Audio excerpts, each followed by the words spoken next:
Bueno, pois continuamos neste foro Territorio Paisaxe, Territorio Patrimonio na Ribeira Sacra, tan interesante como todos os anos. Antes falábamos de que a verdade é que xa teño certa experiencia en estar en este foro, sempre moi interesante, porque nos permite coñecer pois como foi evolucionando a candidatura e como foi evolucionando tamén a percepción social alrededor da candidatura e tamén, de alguma forma, como a propia idea de xestión, de como se ten que xestionar non só o patrimonio, senón as comunidades que viven nel e a promoción e a difusión turística deste espazo tamén van cambiando co tempo, entón creo que é moi interesante ter unha continuidade. Esta mesa vai precisamente sobre a xestión, titúlase Paisaxes vivas, paisaxes da auga, modelos de xestión do patrimonio da humanidade e imos falar basicamente sobre modelos de organización, modelos de desenvolvemento vinculados a estes territorios. Temos tres ponentes que creo que con perspectivas bastante diversas e bastante interesantes, aos que lle pedimos ademais que abordasen a súa participación de forma bastante práctica. Dous deles, como digo, temos tres ponentes, aquí están o Francisco Javier Sánchez, os outros dos ponentes van a entrar por streaming desde lugares moi diferentes do mundo. Vamos a empezar con eles para que sexa un pouco máis fluido. Primeiro vamos a pedir que fagan a súa unha primeira intervención e a partir de aí teremos un debate, primeiro con algunhas preguntas e despois, por suposto, con todos vostedes. Introducirlles primeiro os relatores, vou introducindo un por un. Primeiro, imos a comezar con Rubén Lois, que tamén creo que xa é un coñecido, moi ben coñecido na Ribeira Sacra. Ele é catedrático de Análise Xeográfica e Regional da USC, vicepresidente da Unión Xeográfica Internacional e catedrático de Xeografía da Universidade de Santiago de Compostela. O seu perfil é extensísimo, o seu currículum vinculado ao desenvolvemento turístico, no que tamén asumiu no seu momento tamén responsabilidades políticas, hasta todo tipo de xestión vinculada a centros de investigación, centros de desenvolvemento vinculados a turismo.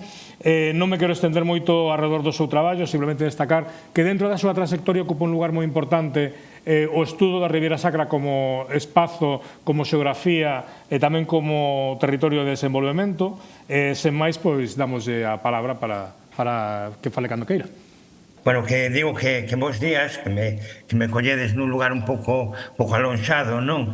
Aquí en Santa Marta, en Colombia, que viñen a outro congreso, pero un placer estar, inda que sea de forma online, pois respaldando a candidatura da Ribeira Sacra. A mí fixóseme unha pregunta, creo que esta mesa é unha reflexión máis xenérica sobre o patrimonio como herramienta de sostenibilidade.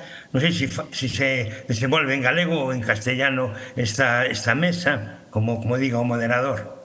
En principio, creo que no idioma que non te sientas máis cómodo, Rubén.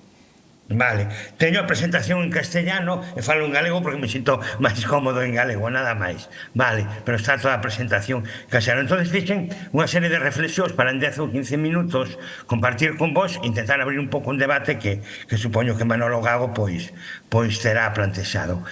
Bueno, como se plantea a idea de patrimonio como ferramenta de sustentabilidade, eu intentei facer primeiro unha pequena reflexión teórica, sempre tendo moi en conta a Ribeira de Sacra, que eu creo que é unha paisaxe que ten un valor enorme, con unha singularidade pois moi marcada.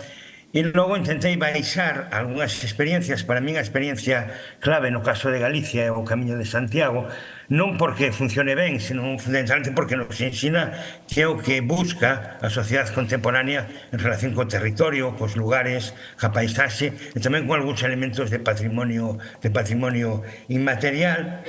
Logo reflexionei un pouco da importancia de que os lugares estén nos mapas, estén no mundo. Creo que isto é moi importante, é dicir, a propia elaboración da candidatura da Ribeira Sacra crea moitísima identidade en todos estes municipios, fainos aparecer moito millor a nivel xeral. Influye moito estas teorías dun colega meu, Andrés Rodríguez Pose, que traballa na London School of Economics, que di que todo voto antisistema, ahora que cara populista, que vai cara a extrema dereita, se emite en boa porcentaxe dos casos en lugares que non contan. Entón, os lugares necesitan contar. Se non contan, temos un problema de xestión territorial. Eu quería reflexionar un pouco sobre os elementos, levamos varios anos, que me parece que son singulares en relación coa Ribeira Sacra e aqueles puntos fortes que eu creo que avalan unha candidatura que esperemos que antes que despois pois acade o éxito. Eu creo que estamos nun momento no que as certidumes de desenvolvemento e de crecemento pois non se tenden a soster. O século XXI é un século de crisis. Entonces dá un pouco a impresión de que conceptos como progreso ou crecemento xa non son tan importantes e estamos diante dun xiro espacial e dun xiro cultural do coñecemento. Isto implica unha volta aos territorios concretos, unha volta ao lugar. Tamén hai un problema serio, que é o cambio climático, o cambio global, como queiramos chamar. Ya hai aquí un representante do mundo da ecoloxía, e creo que xeógrafos e ecólogos estamos todo o tempo advertindo deste tipo de alarma. Entón, o territorio, o lugar, modelos sustentables, pois desenvolven solucións basadas un pouco nos espacios concretos, basadas na naturaleza, que nos deben de servir de guías un pouco para xestionar o futuro. E logo hai cuestións moi básicas, non? Nos insistimos moito en temas en intentar crecer, intentar vivir millor, e dá un pouco a impresión de que as cuestións son un pouco manter a calidade de vida, reivindicar o propio, manter unha identidade, e que moitas veces maior crecemento económico non implica uns niveles máis altos de felicidade. Sabedes estes inquéritos que hai a escala mundial, non? Que nos din que os europeos, que teóricamente somos os máis ricos, somos os menos felices. Entonces, esta volta ao lugar, esta volta á cultura e as identidades, queremos que, como marco xeral, un elemento bastante importante. Todo isto no contexto dos obxectivos do milenio, todo isto no contexto dunha amenaza ambiental forte. Entón, todos os lugares que destaquemos teñen que ser unha línea, teñen que marcar unha boa práctica do que debemos de facer en territorios máis amplios e, sobre todo, en relación co conjunto do planeta, non? É moi importante neste ámbito todo o que significa a recuperación da paisaxe. A paisaxe é un concepto histórico nas sociedades occidentales, pero que a veces se tende a olvidar, ou que a veces simplemente se romantizou.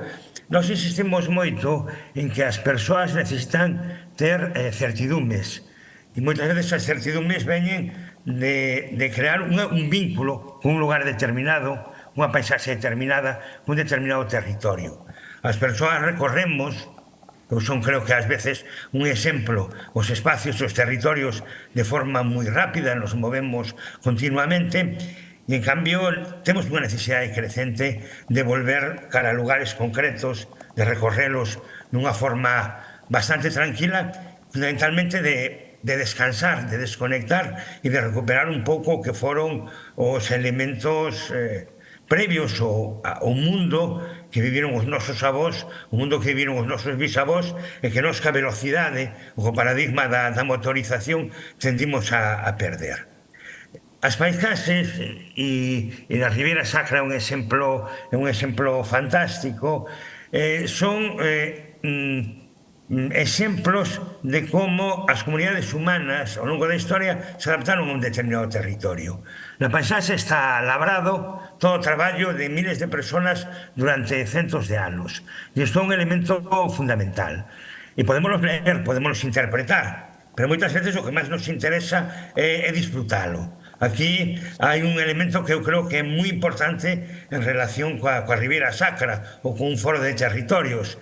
Os que fan a paisaxe, os campesinos, os que cultivan as viñas, os que atenden as árbores, non teñen pensamento paisaxístico, fano para sobrevivir e para adaptarse. Os que vimos de fora os que contemplamos a paisaxe, os que disfrutamos da paisaxe, normalmente non o elaboramos, simplemente o recibimos como unha lección do que o tempo e a adaptación das comunidades nos mostran sobre un determinado territorio. E as paisaxes continuamente nos van dicindo que facemos, como humanizamos, como construimos as cidades. Isto é un elemento, eu creo que moi importante en relación con isto. E sempre que a pregunta de como resisten os territorios, que a pregunta de temos unha paisaxe que vai a durar co tempo ou estamos diante de paisaxes que implican simplemente extractivismo, que implican destrucción e que non se van a manter e nos van a deixar un territorio máis ou menos desequilibrado. En relación con isto, claro, en Galicia hai unha experiencia moi interesante que hoxe quero reivindicar, non? Que se traballou sobre un valor territorial, sobre un referente histórico e cultural que tiña que percorrerse camiñando, sen utilizar vehículos a motor, que é o Camiño de Santiago. Nos levamos moitísimos anos estudiando por que tanta xente, este ano pasamos do 500.000, recorre o Camiño de Santiago, porque o Camiño de Santiago é patrimonio mundial, pero ademais con un consenso moi amplio. Fundamentalmente porque hai unha necesidade real das sociedades contemporáneas de botarse a andar, de percorrer a escala humana, é dicir, a 4 ou a 5 km por hora o territorio, de meterse dentro da paisaxe, de integrarse dentro da paisaxe. A paisaxe desde unha autoestrada a 120 km por hora vese relativamente mal. A paisaxe camiñando durante 3 ou 4 horas se entende moitísimo mellor. A partir de aí hai todo un patrimonio territorial ou elementos patrimoniales culturais que se poden recorrer. A partir de aí hai un reencontro con nós mesmos que tamén nos acontece moitas veces vendo os cañóns do Sil, vendo a Ribeira do Miño. Estamos tranquilos, desconectamos, pero fundamentalmente nos estamos interrogando sobre a velocidade, sobre a vida máis ou menos pautada na que nos movemos, e este reencontro con elementos de paisaxe, con elementos de cultura, con elementos territoriales e do lugar realmente é moi importante. E aquí logo as divisións binarias entre material e inmaterial, cultural ou natural, como di Bruno Latour, pues tenden a esvaecerse un pouco. Hai elementos culturais e naturales misturados, nunca sabemos moi ben onde empeza a natureza, onde remata os elementos sociais o de adaptación. Ao mesmo tempo que facemos un esforzo físico, activamos moito máis a mente de outra forma para poder descansar. Hai elementos de espiritualidade e hai elementos de materialidade, de esforzo físico, o desplazarnos cara aos lugares. Entonces, isto creo que son elementos realmente importantes que nos ensinan realmente o que é patrimonio, o que buscamos as sociedades contemporáneas con patrimonios mundiales, co retorno aos territorios e co retorno aos lugares. Pero un pouco todo este proceso, e así insistimos, debe de ser un pouco, podemos decir, un pouco axudado, un pouco respaldado. Os lugares teñen que aparecer no mapa. A Ribeira Sacra, desde o momento en que recibe esta denominación o recupera unha denominación de orixe bastante histórica, é un lugar visible e importante potencial. Estes lugares visibles asociados a unha serie asociados a unha serie de atributos, porque no fondo, inda que o lugar, a cultura, a paisaxe son moi importantes, vivimos nun mundo interconectado, nun mundo onde nos están retransmitindo continuamente, onde están facendo reproduccións de determinadas imaxes, de determinados territorios, e facerse visibles é un elemento moi importante. Por iso, cando desde abaixo, como no caso da Ribeira Sacra, se plantexan candidaturas, reivindicacións de visibilidade en relación coas calificacións patrimoniais da UNESCO, o que se pretende é decir, temos todo isto pode aportar elementos cara ao conxunto das sociedades actuales, pero necesitamos ser visibles, necesitamos aparecer en un catálogo e que se perciba a paisaxe.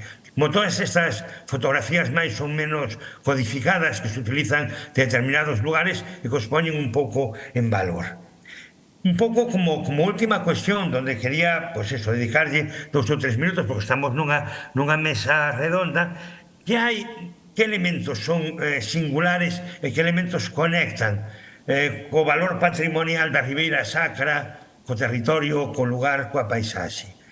En primeiro lugar, podemos decir, hai unhas condicións moi particulares do marco físico. Non diría tanto marco natural, porque foi evolucionando moito dunha forma dialéctica ao longo dos séculos. E creo que hai elementos, eu destaquei dous cando fixen este guión, que me parecen moi importantes. Por unha parte, o valor das pendentes, o valor das ladeiras, o que Manuel Castiñeras falaba hai uns meses como as bocarribeiras que reivindicaba Ramón Otero Pedrallo. As pendentes como hábitat. Isto aparece en outros lugares do mundo. No caso da Ribeira Sacra, podemos decir que dunha forma moito máis heroica, porque realmente tanto Miño como Sil, a partir de fracturas ou de fallas tardoercínicas, se encaixan moito máis, e o volumen das pendentes e das ladeiras, as porcentaxes, son moito máis marcadas. Tamén hai elementos microclimáticos. Nos asociamos Galicia e todo o norte da península como un espacio atlántico, como a Iberia húmeda, pero cuidado, no fondo dos vales hai máis insolación, hai unhas condicións térmicas un pouco máis contrastadas. Non hai elementos que calquera especialista en cuestións bioxeográficas ou climáticas aluden á mediterranización, o que Arcusiles, a Ciñeira ou as Sobreiras están presentes, os madroños están presentes nas paisaxes orixinales da Ribeira Sacra. Entón, isto é un elemento que marca bastante singularidade, pero nun contexto tamén moi determinado, que é a auga. A auga aparece como elemento natural, pero tamén aparece como elemento co que se dialoga permanentemente. Por eso as paisaxes da auga é un concepto que ten moita forza e moito sentido en relación coa Ribeira Sacra, porque da auga é de onde se saca todo, é o gran recurso que ofrece a naturaleza, en xeral en Galicia, pero moi particularmente nun espacio, nun territorio tan singularizado como é o caso da Ribeira Sacra. A abundancia de auga. A auga é o que permite a viticultura, é o que permite a arboricultura, é o que permite a vida, o permitiu durante séculos de sociedades campesinas bastante asentadas e relativamente numerosas ao longo da historia. Agora falamos un pouco de despoboación, pero ainda estamos con as densidades rurales relativamente importantes, e o que ten que ver moito con as densidades rurales un pouco importantes. Manténse redes de sociabilidade e elementos de identidade propias moi marcadas en toda esta área. Logo, con que nos encontramos? Aquí un pouco a xeografía humana ou a historia secular de todos, con sociedades labregas. As sociedades labregas non eran especialmente avanzadas desde o punto de vista tecnolóxico hasta o último século.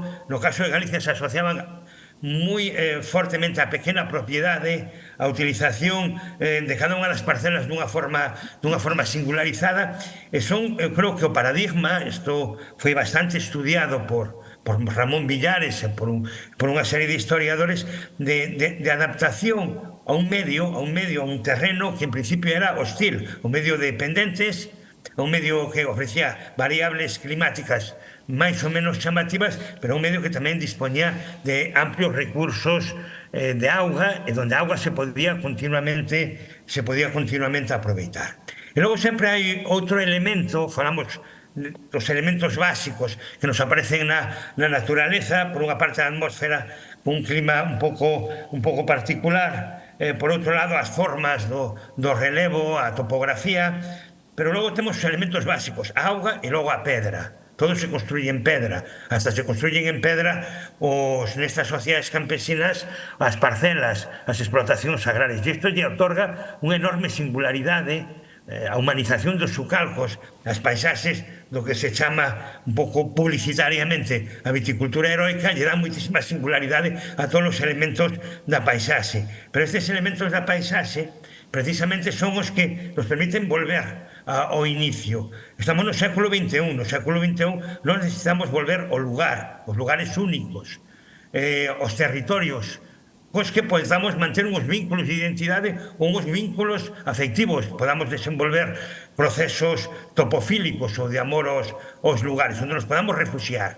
Todos estos elementos continuamente están aparecendo dentro destas lógicas de pedra, auga, variantes climáticas e topográficas e sociedades normalmente moi rurales, moi campesinas, que non banalizaron, que tiveron que utilizar con moito cuidado a paisaxe. Entón, cando se fala como patrimonio, como ferramentas de sostenibilidade, volvemos a plantexar o mesmo, é dicir, o patrimonio é algo construído durante moitos séculos por persoas e comunidades concretas. É construído para sobrevivir, pero que nos aporta un legado para poder valorar o lugar e para poder valorar o territorio. E a sostenibilidade tamén ven dada na medida en que singularicemos, en que protexamos ese territorio, e aí teremos a sustentabilidade e a defensa un pouco deses valores. Creo que tiña que falar sobre 10 ou 15 minutos, espero non terme extendido nesta mesa redonda. Gracias. Moitas grazas, Rubén. Imos a continuar con Xavier Quintana, que tamén está conectado por videoconferencia. Xavier, buenos días. Te voy a presentar primero un momentito, antes para que puedas prepararte.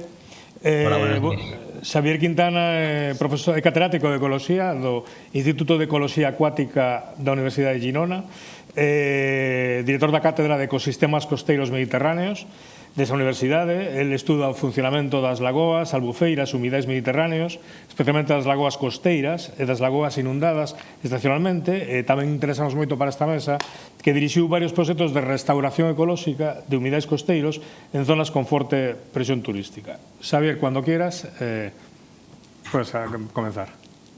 Pues muchas gracias por invitarme, encantado de estar aquí con vosotros y discutir este tipo de cosas. Yo os voy a hablar de un caso concreto y de los detalles, y a partir de los detalles ver esto, luego podemos ver en la charla, en la mesa redonda posterior, cómo lo podemos escalar, ¿no?, hacia unos niveles un poco más altos. Vale, pues como os comentaba, yo os vengo a presentar un caso concreto, que sería el de la restauración de la Pletera, que llevamos a cabo en el municipio de Estartit. Bueno, es un municipio que se llama Torroella de Montgrí, que engloba dos núcleos urbanos: el pueblo antiguo, que está más separado de la costa, y el núcleo más cercano a la costa turística, que es el del Estartit.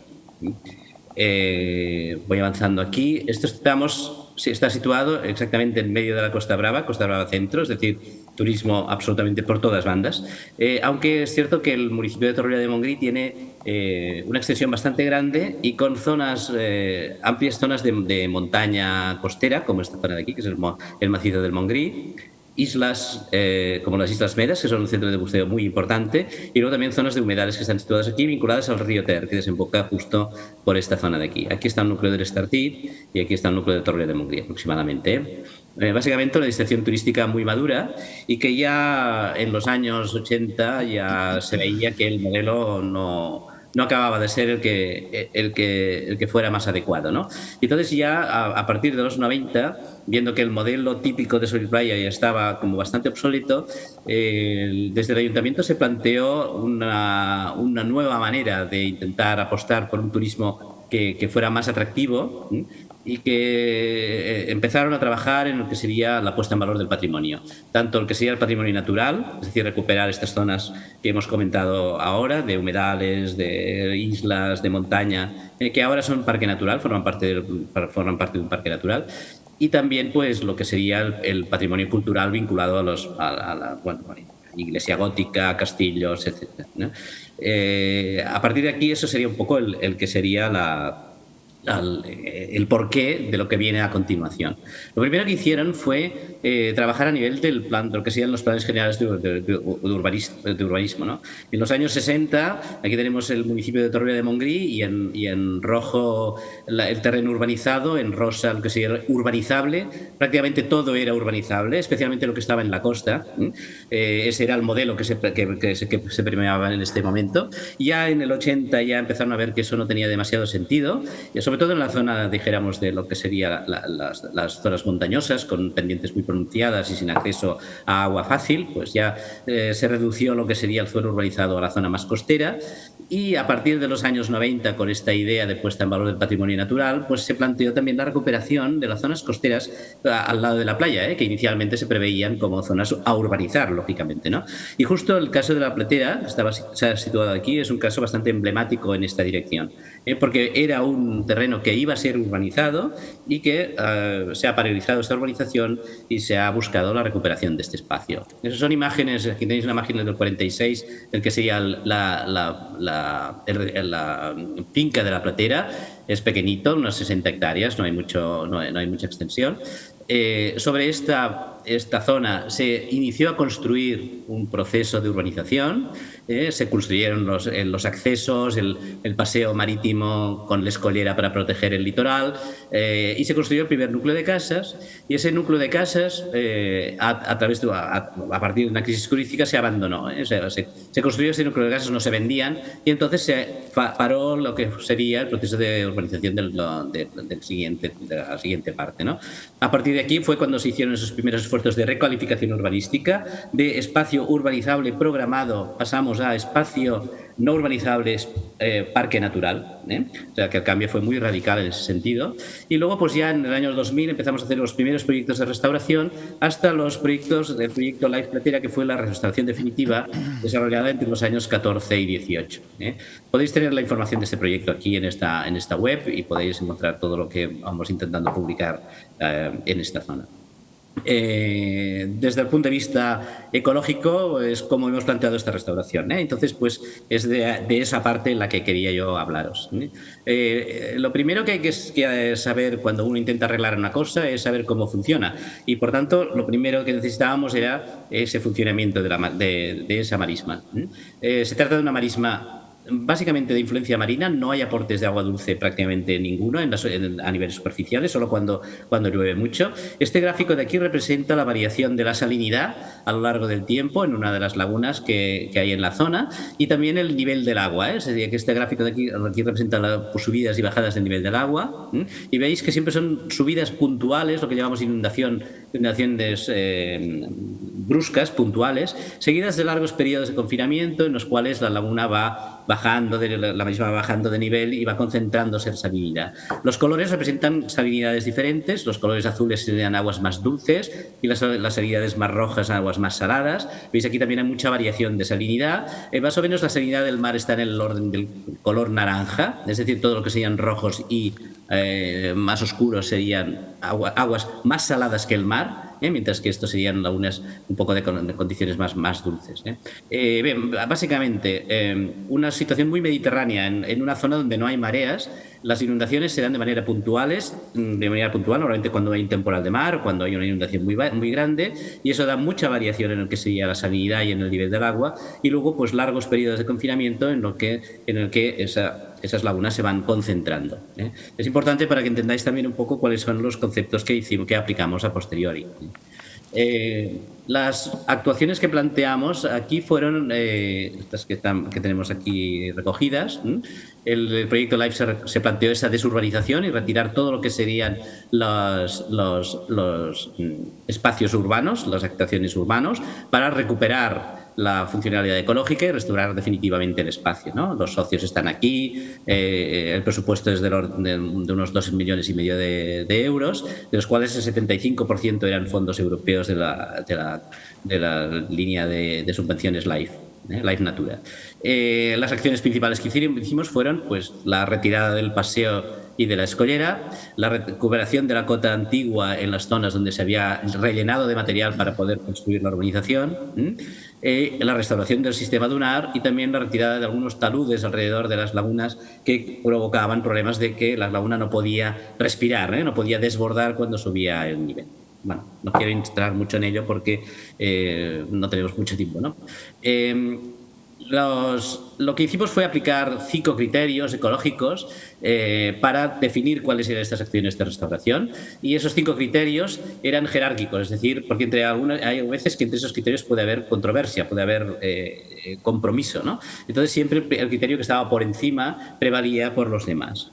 El primero era la recuperación de la funcionalidad ecológica de la marisma, y eso lo planteábamos en dos vertientes, la estructural bandas paralelas al mar, es una marisma con influencia marina y por tanto lo que tenemos que hacer es estructurarlo en función de la proximidad al mar.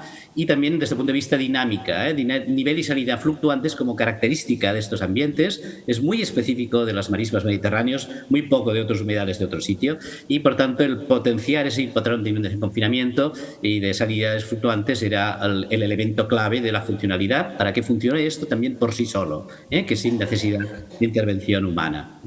También tenemos una especie endémica aquí, que es un pequeño pez, el fartet, Aphanius iberos, es una especie endémica de la península ibérica que está muy bien adaptado a estas condiciones de salida y de patrón de inundación-confinamiento, pero también con la presencia de otra especie, la gambusia, que es la que tenéis aquí al lado, esta de aquí, que es una especie invasora y que está colonizando todos los ambientes de zonas de llanura y que está dificultando mucho el desarrollo del fartet.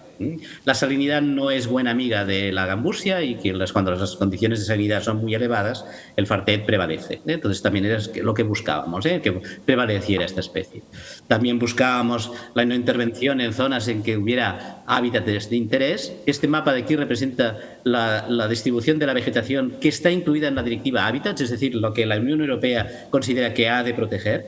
Y podéis ver que casi todo tiene color, excepto lo que era la parte urbanizada, eso antes de la desurbanización. Es decir, todos los ambientes de marisma que hay allá son considerados hábitats de interés por la directiva. Y bueno, también recuperar la cota topográfica antigua o hacer un diseño que recuerde el proceso de urbanización en acabado eran los criterios que nos ayudaron a acabar de diseñar la marisma, ¿no?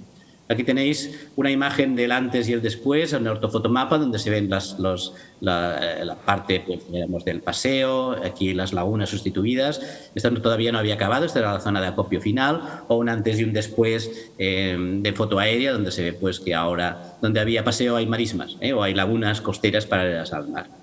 Algunas imágenes del proceso de restauración. Aquí podéis ver dos máquinas, la que trabajaba más grosera quitando el material grande y la más fina que hacía el perfilado definitivo de la topografía, que aquí es importantísimo, 1 centímetro tiene mucha importancia. Las zonas de acopio en donde seleccionábamos todo el material para su uso posterior. Un antiguo transformador que convertimos en un mirador.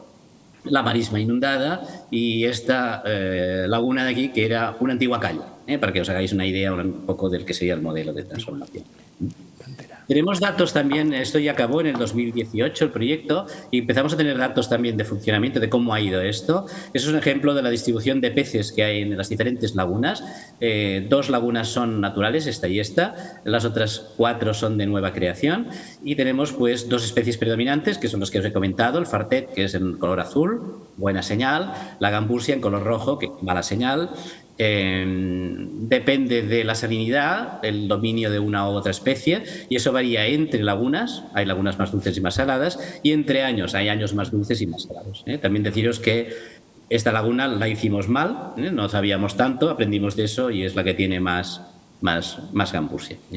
Bueno, en todo caso si queréis podemos entrar más a detalle, eso no tiene más importancia. Un aspecto que también me parece clave sería lo que tiene que ver con los servicios ecosistémicos. Claro, nosotros lo que hicimos fue retirar un paseo que teóricamente lo que hacía era frenar la intrusión marina.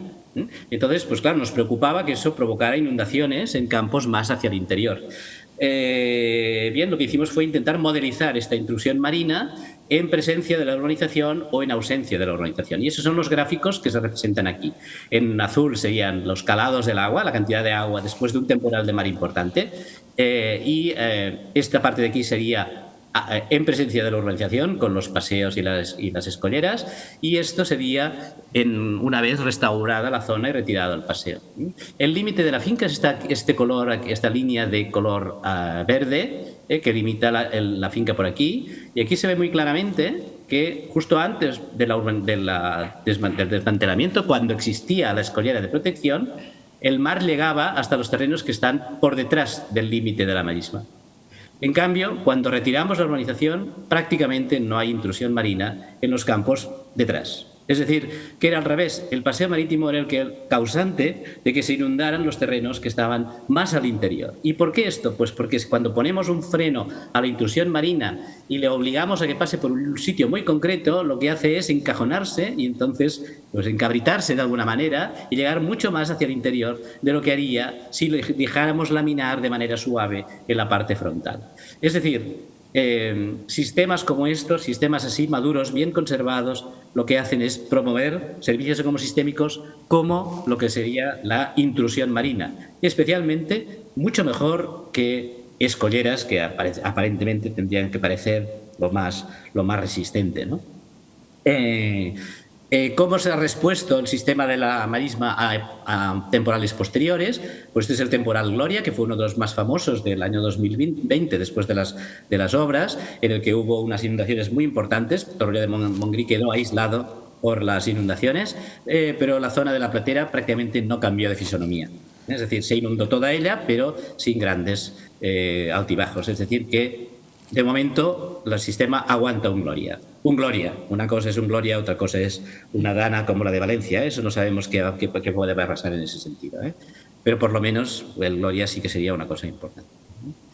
Para acabar ya con lo que sería el ejemplo, pues lo que tenemos son también información de cuál es la percepción de los visitantes a la zona, y tenemos hechas encuestas a pie de la zona en los años 2015, que fue justo en el inicio de las obras, en el año 2019, justo cuando acabaron, y en el 2022, unos años después, y se puede ver cuál es la puntuación que daban los visitantes a la Platera. Ha ido subiendo y, bueno, pues en el año 2022 después pues tenemos más del 60% de visitantes poniéndole un 10, es decir que en ese sentido la percepción de los visitantes pues ha sido pues muy positiva, ¿no? En los primeros años sí había también, en estos datos también tenemos alguna cosa de qué iba a hacer la gente a la Platera. En los primeros años iban básicamente a pasear al perro. En los últimos años había algunos que iban a ver pájaros, a pesar de que las encuestas se hacían en julio, donde ir a ver pájaros es la mejor, no es la mejor época para hacerlo. Y bueno, básicamente el ejemplo era que os quería mostrar, porque creo que desde el detalle podemos escalar hacia algunas de las dudas que podáis tener vosotros. Y bueno, muchas gracias por vuestra atención. Pues muchísimas gracias, Xavier. Y ahora nos volvemos aquí al espacio físico en el que estamos para nuestro tercer ponente, que es Francisco Javier Sánchez, que es jefe de Jardines y Bosques del Patronato de la Alhambra y del Generalife, que yo creo que es un planazo. Eres ingeniero forestal por la Universidad Politécnica de Madrid, trabajó en el sector público como funcionario de la Junta de Andalucía desde 1990 y durante más de 30 años se ha dedicado pues, a la gestión de espacios protegidos, director de conservación del Parque Natural de los Orcornacales, director del Parque Nacional de Sierra Nevada, y trabaja en el Patronato de la Alhambra y del Generalife pues, desde 2019, y en 2022 pues, empezó con su ocupación actual como jefe del Servicio de Jardines de Bosques y de Huertas. Y de Huertas. Y de Huertas, sí. Cuando quieras. Muchas gracias, buenos días. Bueno, he tenido la ocasión de coincidir con Mario recientemente en un foro de gestores y conocer de primera mano el valor de la candidatura de Ribeira Sacra y del trabajo formidable que desarrolláis. Así que enhorabuena y bueno, espero y estoy seguro que va a tener pronto recompensa. Yo voy a plantear el caso de otro lugar, patrimonio de la humanidad, completamente diferente. Hablamos de cientos de hectáreas de un solo municipio, pero no exento de complejidad, ¿no? Un lugar a 37 grados de latitud, a solo 40 kilómetros del Mediterráneo, con una historia que empieza en la colina de la Sabica, cuando el primer sultán de la dinastía nazarí, en 1238, pues decide forjar en este pequeño promontorio, junto a la ciudad de Granada, pues ese sueño del palacio, del paraíso, perdón, en la tierra, ¿no?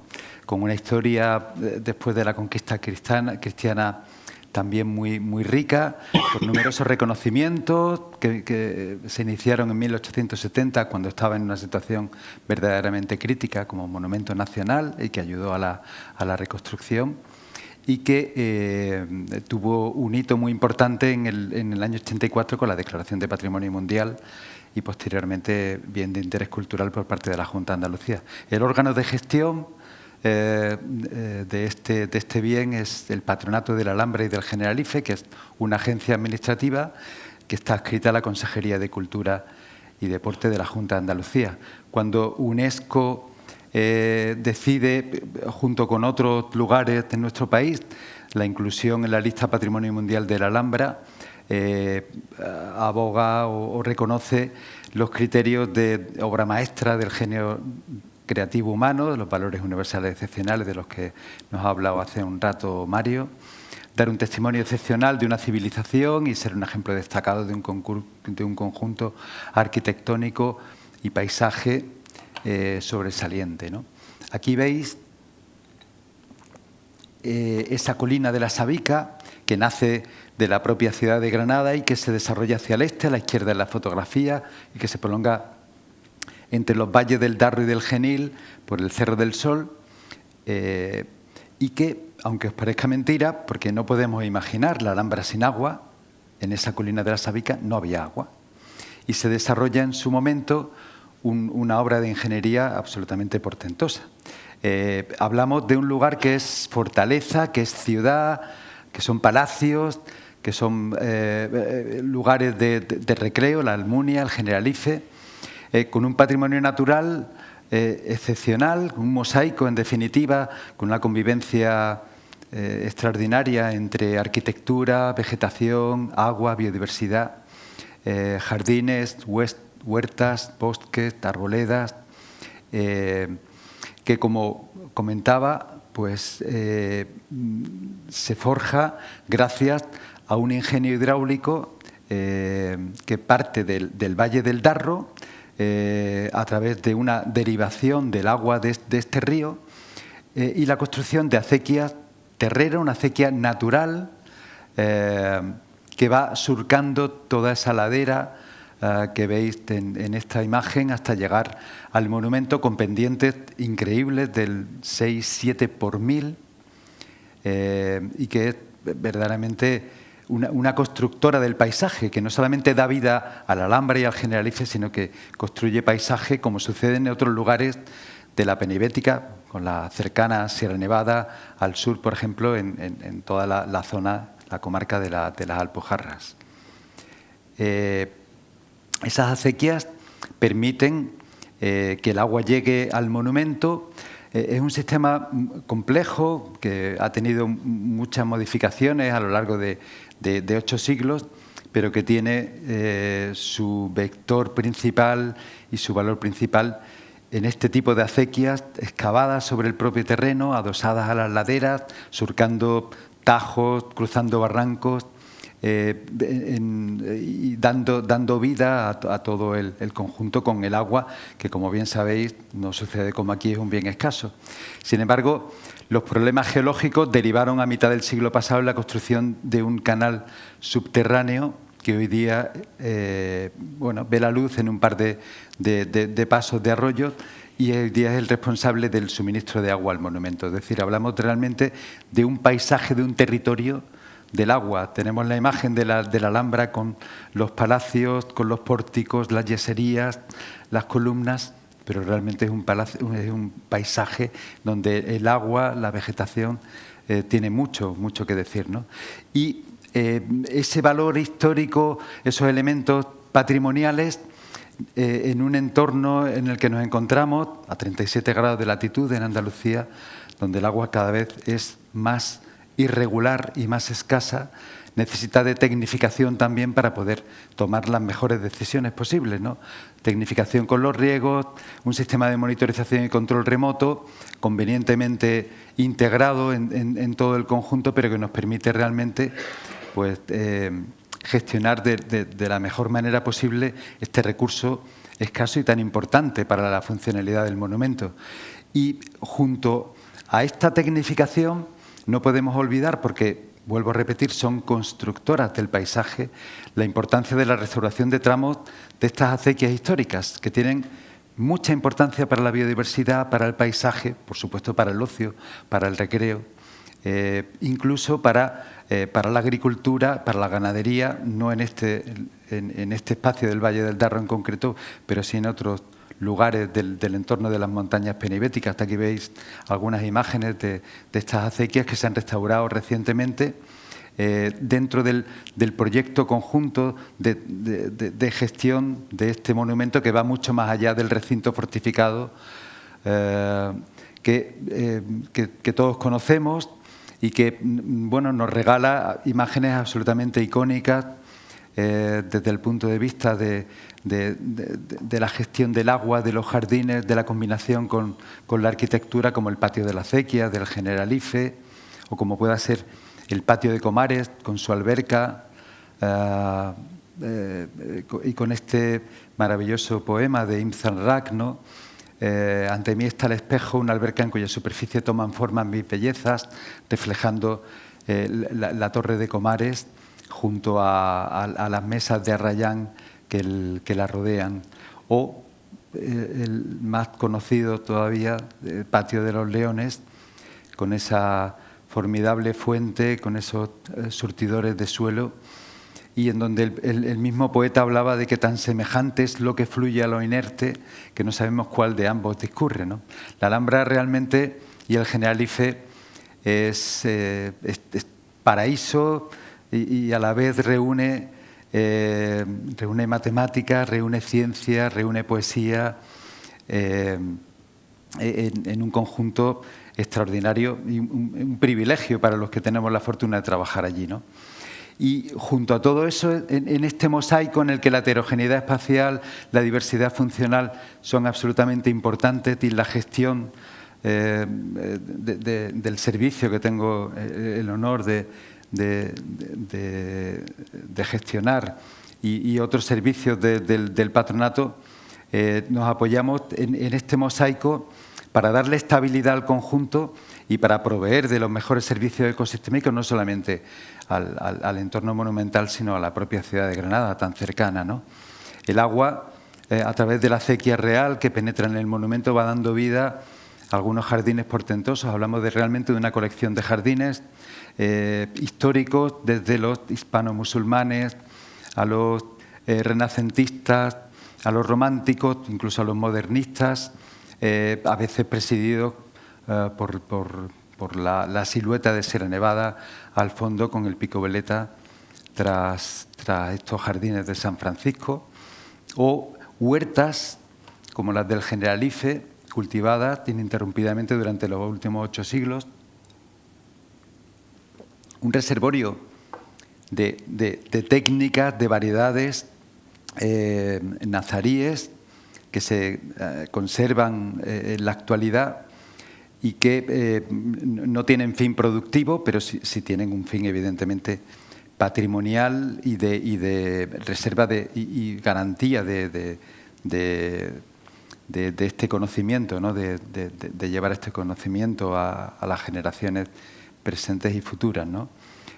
Arboledas que en un entorno mucho más árido como en el que nos encontramos juegan un papel fundamental para la ciudad y para el monumento.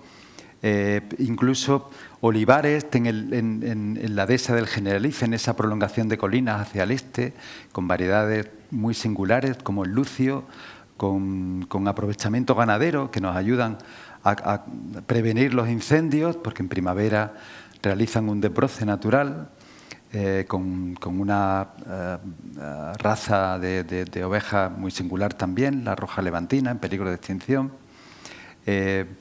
y con cuerpos de agua en albercas, en pilares y en fuentes, en donde no se utilizan los productos químicos. Abogamos por una naturalización de estos espacios, en donde diversos elementos bióticos juegan un papel muy importante, cada uno ensamblando una función distinta para garantizar la calidad estética, la calidad sanitaria y la calidad ambiental. Hablamos de plantas acuáticas que filtran hablamos de praderas de algas caráceas que oxigenan, hablamos de caracoles, zooplancton, fitoplancton, insectos que a su vez controlan las larvas de mosquitos, por ejemplo. Hablamos de gallipatos, ranas, incluso culebras de agua, en fin, espacios naturalizados en un equilibrio muy difícil de mantener, pero que nos enorgullece el que puedan reflejarse así y evitar el uso de productos químicos. Y con todos estos elementos, pues constituye hoy día uno de los lugares más visitados de nuestro país, de los bienes patrimoniales o patrimonio de la humanidad más visitados, el segundo tras la Sagrada Familia, con más de 2,5 millones de visitantes al año, y que realmente supone un desafío muy importante en la gestión del patronato. Hay un plan de innovación de visita turística que data de 2015, en donde ya se hablaba de capacidad de acogida, de regulación, pensando en algo muy importante, cuando realmente abogamos por el turismo como uno de los elementos importantes por responsabilidad, por obligación, pero también como fórmula de desarrollo de todo el entorno, y hablamos de capacidad de acogida. Hay 3 componentes: la física, evidentemente, la de evitar la degradación de los recursos, pero también una muy importante, que es la calidad de visita. Y este plan de innovación de la visita pública, que ahora mismo se está revisando, atendiendo a la Carta Internacional de ICOMOS sobre turismo cultural patrimonial responsable, creo que es muy relevante cuando tenemos imágenes de lugares que mueren de éxito y de lugares que realmente nos hacen pensar, ¿no? Así que poner el foco en la conservación del patrimonio, reforzar con planes de gestión conceptos como seguimiento, capacidad de acogida. Antes hemos hablado en otras intervenciones de este tipo. La interpretación como elemento clave para la concienciación pública, reforzar los derechos de las comunidades y la gobernanza participativa, algo en lo que se ha hecho también hincapié esta mañana, ¿no? La cooperación de todos los sectores de actividad, evidentemente, y poner el foco también en la acción climática y en la sostenibilidad en el momento crítico que tenemos en el planeta. Y la salida, y ya voy terminando, la salida realmente es la educación. No nos queda más remedio. El Patronato de la Alhambra y el Generalife tiene un programa educativo muy desarrollado, que atiende por supuesto a universidades, por supuesto a centros escolares, pero también a familias, a residentes del entorno de Granada, con distintos proyectos por los que año tras año miles de personas pueden ver de primera mano, y con estos elementos de interpretación, de comunicación sensible, el monumento con otra perspectiva.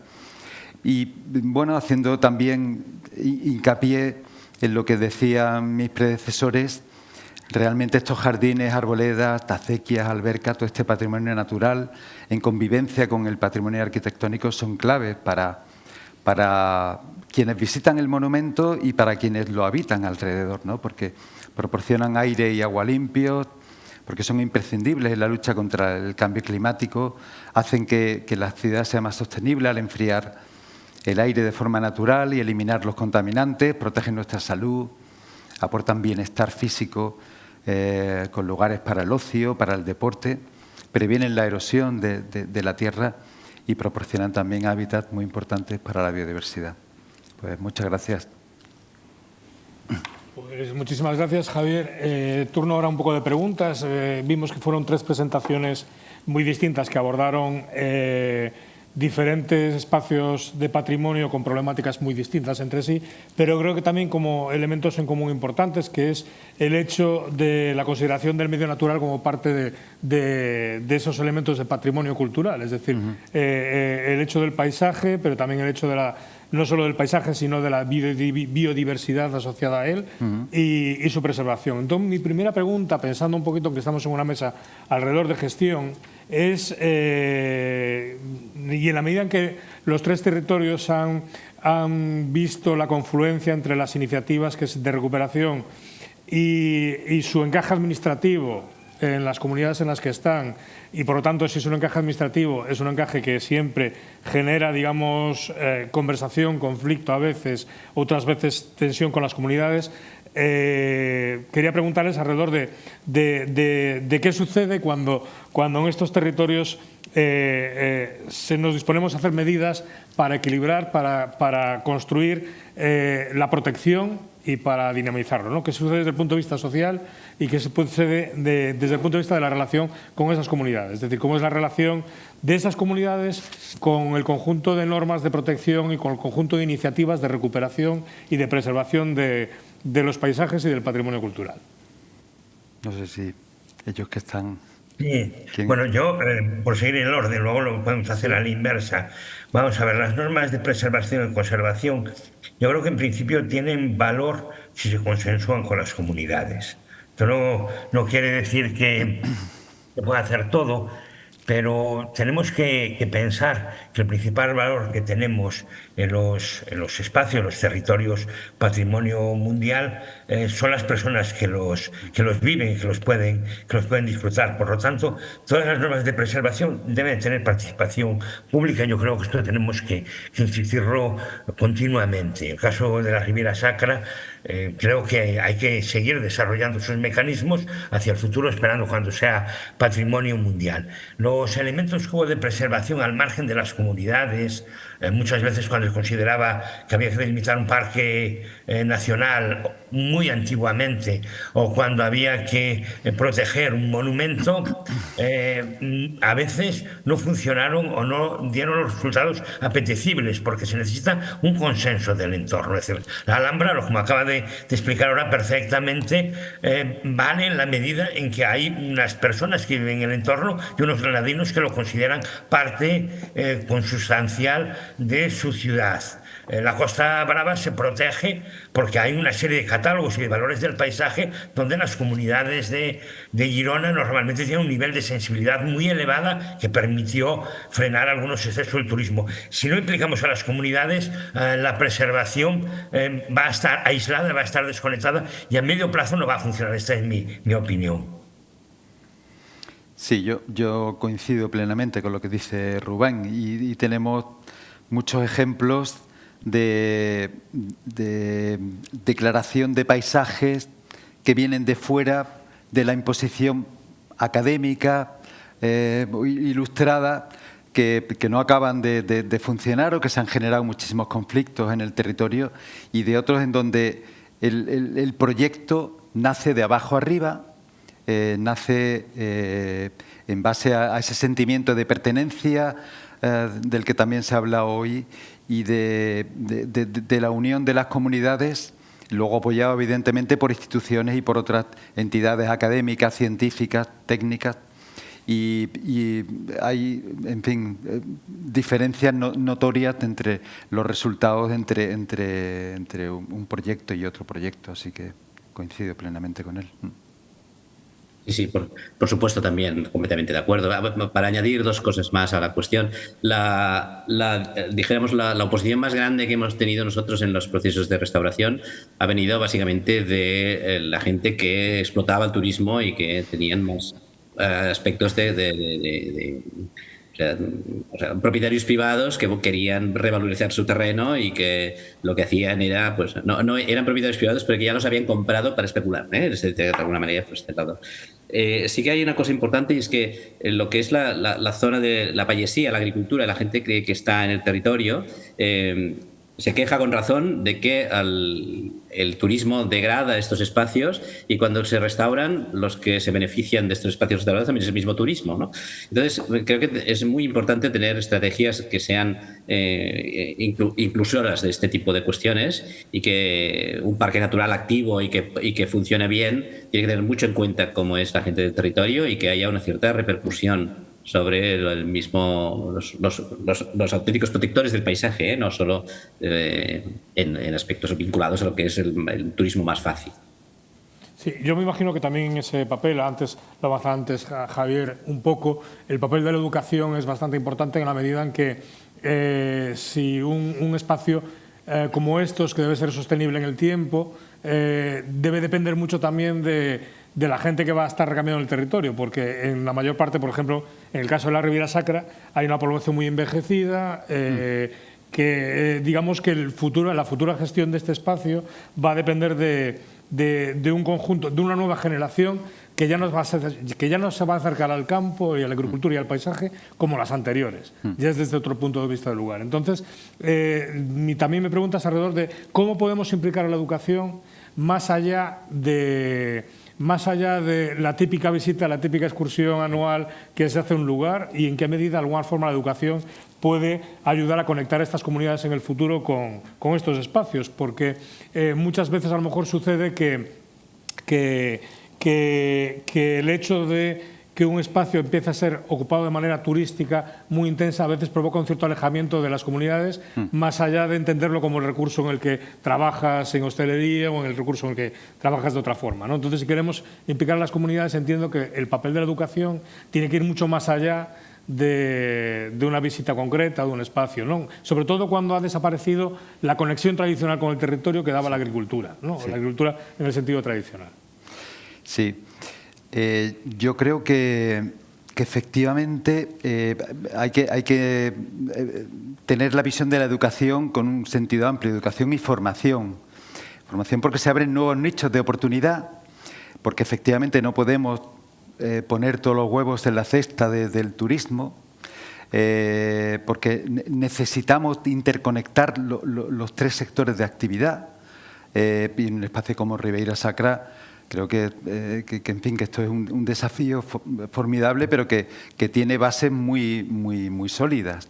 Necesitamos conectar la agricultura con buena materia prima que existe, relacionarla con la transformación, sector secundario, y relacionarlo con el sector turístico de hostelería, de restauración, de empresas de turismo activo, en una interconexión en base a la formación que realmente nos dé más fortaleza, porque no apostamos únicamente por el turismo, y nos da la formación y la educación para aprovechar mejor nuestros recursos.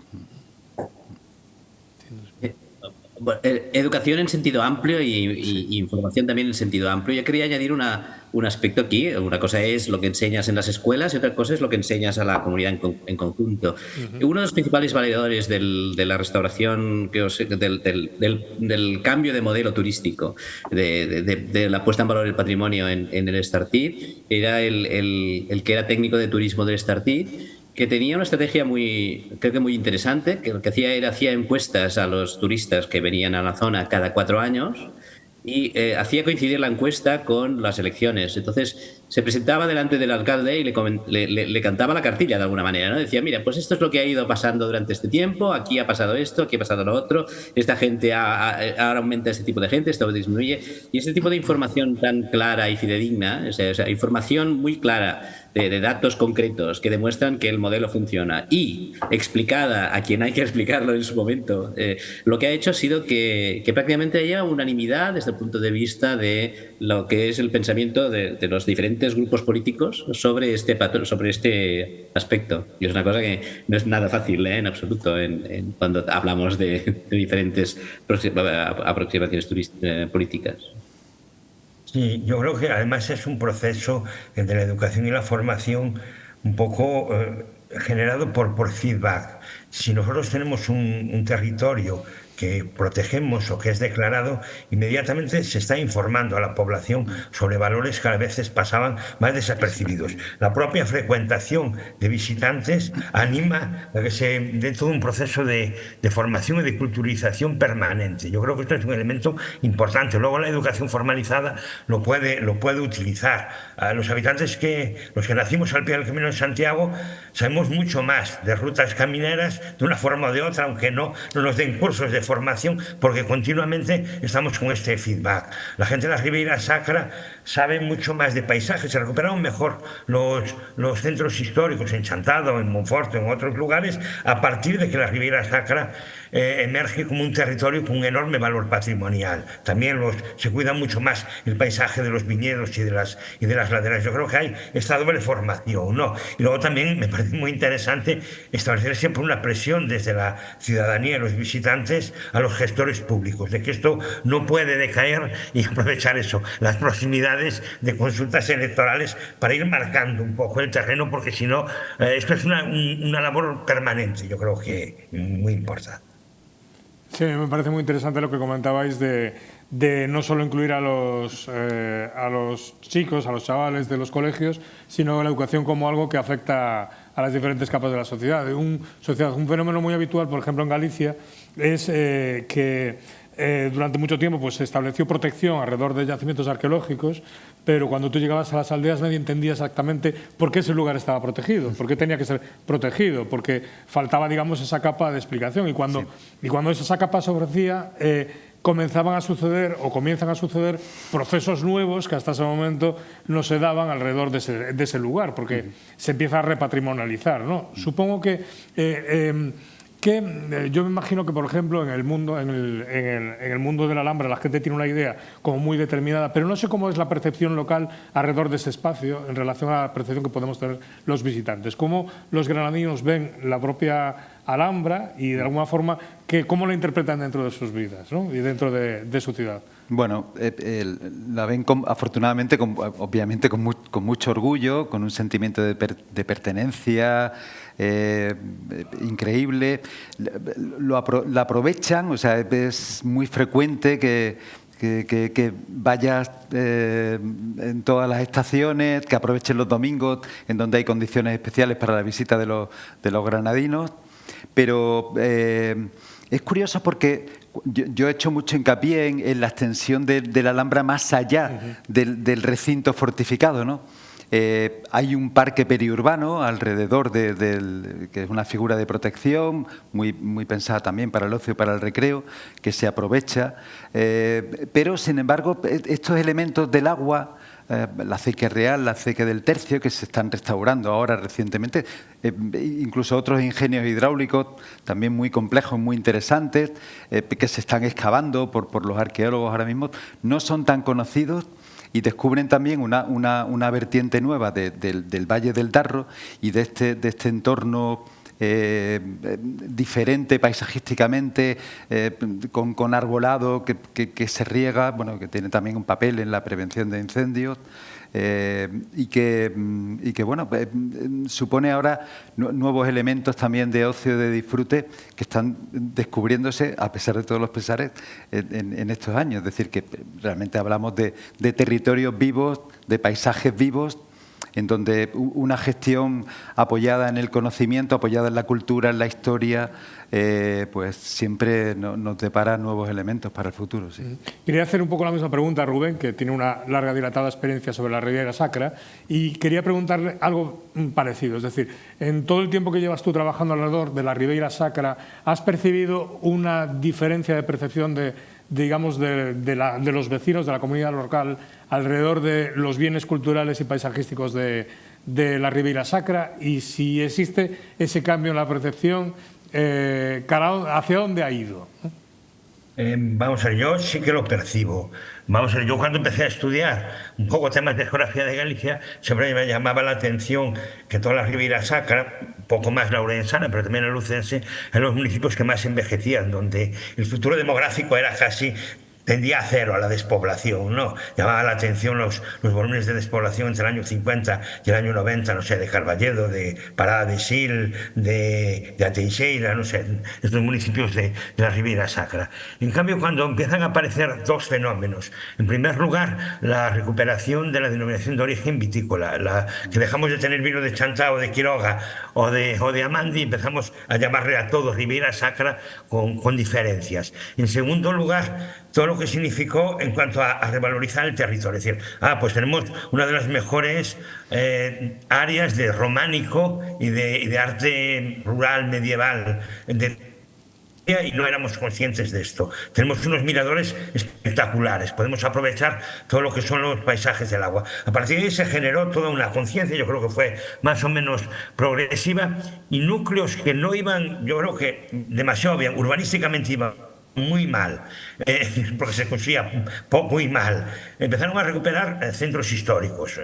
Chantada, Montfort son buenos ejemplos, aparte de Castro Caldelas, que ya había realizado algunos elementos. Se empieza a vender como territorios atractivos toda la experiencia de Parado, Sil, de atraer nuevas poblaciones en un contexto demográfico muy negativo, y se empiezan a restaurar los bancales, los sucalcos.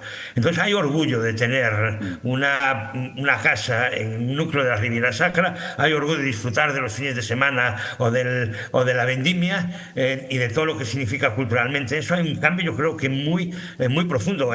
Yo creo que la identidad en estos momentos es difícil medirlo económicamente, pero es el factor que está animando a una revitalización económica y a un desarrollo bastante sostenible en toda la Ribeira Sacra, aunque quedan luego restos, queda mucha población envejecida porque emigró mucho la gente, y quedan casas muy feas también porque se construyeron y todavía les falta para caer, ¿no? Pero bueno, estos son los procesos normales de transición.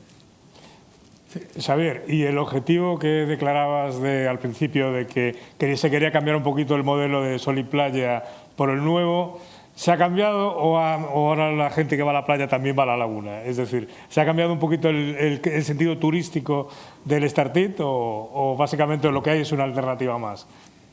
O los modelos coinciden, conviven los dos modelos, obviamente. El otro modelo nos lleva 40 años de ventaja y es muy difícil el quitar de en medio la pollería del lado ya me entendéis, ¿no? O sea que sí, que poco a poco. Es decir, y además, claro, hay muchísima parte de negocios vinculados a lo que es el turismo de sol y playa, sin duda, ¿no? Pero el otro va arraigando cada vez más.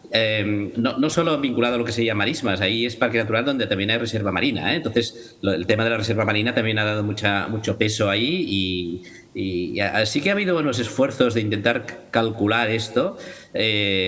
No los conozco muy bien porque yo soy ecólogo, no soy economista, pero del orden de 10 millones de ingresos anuales, lo que sería aspectos relacionados a la explotación, entre comillas, ¿no?, del patrimonio natural, ¿no? 10 millones de euros para una población que somos 14.000 habitantes. Es decir, que no hay duda de que la gente del territorio de una manera u otra lo percibe, ¿no? El parque natural tiene asociada una Carta Europea de Turismo Sostenible, en el que hay toda una serie de patrones y de modelos buscando de que se apoye al parque, o sea, que se incluya lo que es la conservación del patrimonio natural como un elemento de gestión más.